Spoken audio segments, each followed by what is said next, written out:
11 choses majeures que Dieu veut accomplir en 2023. Les choses majeures que le Seigneur accomplira cette année. Premièrement, 2023 est une année pour magnifier Dieu en tant que Seigneur et souverain. En cette saison de cette année, le Seigneur cherche des hommes et des femmes, bien-aimés dans le Seigneur, qui auront confiance en lui. Si tu sais réellement que tu es en conformité avec la parole de Dieu, même si tu n'es pas et que tu reconnais tes torts et que tu reviens à ton Père, l'Éternel ne va pas te laisser tomber. C'est une année où Dieu va vanter ses enfants, où le Seigneur va se glorifier au travers de ses enfants. Une année où Dieu, c'est-à-dire que ta vie sera un témoignage.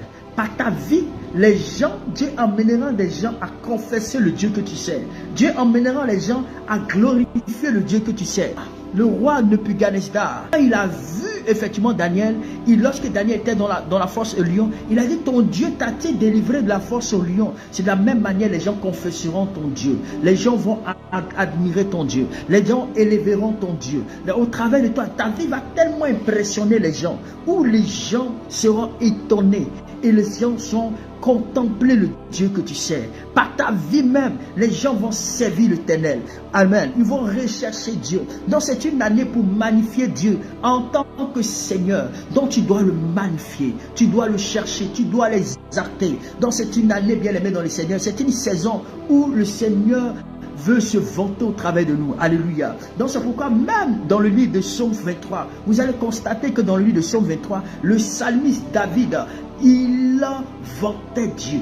Il adorait le Seigneur. Il exprimait sa grande confiance qu'il avait au Dieu d'Israël. Donc 2023 est une grande confiance dans le Dieu, c'est-à-dire que dans le Dieu d'Israël. Nous devons croire en Dieu. Nous devons parler de lui avec confiance. Nous devons parler de Dieu avec confiance. Dieu va se magnifier en tant que Seigneur et Sauveur dans ta vie. Il ne va pas te laisser tomber. C'est pourquoi la Bible dit: il n'y a personne comme moi. Alléluia. Dieu dit: il n'y a personne comme moi. Il n'y aura personne en dehors de moi. Donc tu dois l'aimer de tout ton cœur. Tu dois le célébrer et tu verras. Le deuxième aspect majeur que le Seigneur sera sur le point de faire, c'est-à-dire que le Seigneur veut que nous puissions capturer, c'est-à-dire que l'avenir par les révélations et par la sagesse. Ça veut dire quoi? Quand vous lisez bien dans le livre de Genèse chapitre 23, Sarah était morte et Abraham a acheté, il a payé le cimetière pour sa famille. C'est-à-dire qu'aujourd'hui, Abraham investit même à Canaan.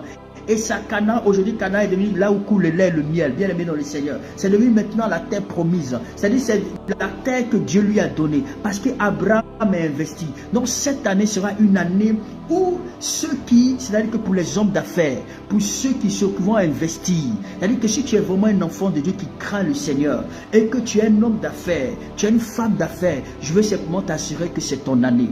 L'année, lorsque tu vas investir, sache que 2024 là, tu vas beaucoup récolter. Tu vas beaucoup récolter. Même cette année, tu vas beaucoup récolter. Donc c'est l'année de l'investissement. Pendant que tu vas investir, tu verras la manifestation de Dieu. C'est-à-dire que les graines que tu vas planter en terre là, elle sera transformée. Donc ça sera des graines de réforme et de changement. Autrement dit, Dieu va apporter un changement dans ta vie. C'est une année où le Seigneur va apporter, bien aimé dans le Seigneur, un changement dans tes affaires. Donc c'est votre année, alléluia, c'est votre année. Ne prenez pas cela à la légère. C'est votre saison, c'est la saison des leaders. C'est-à-dire que des grands leaders, les leaders visionnels, ceux qui sont des leaders visionnaires, qui ont des projets d'avenir, c'est donc qui pensent grand là, c'est leur année. C'est une année où le Seigneur va faire prospérer la vie de ces gens.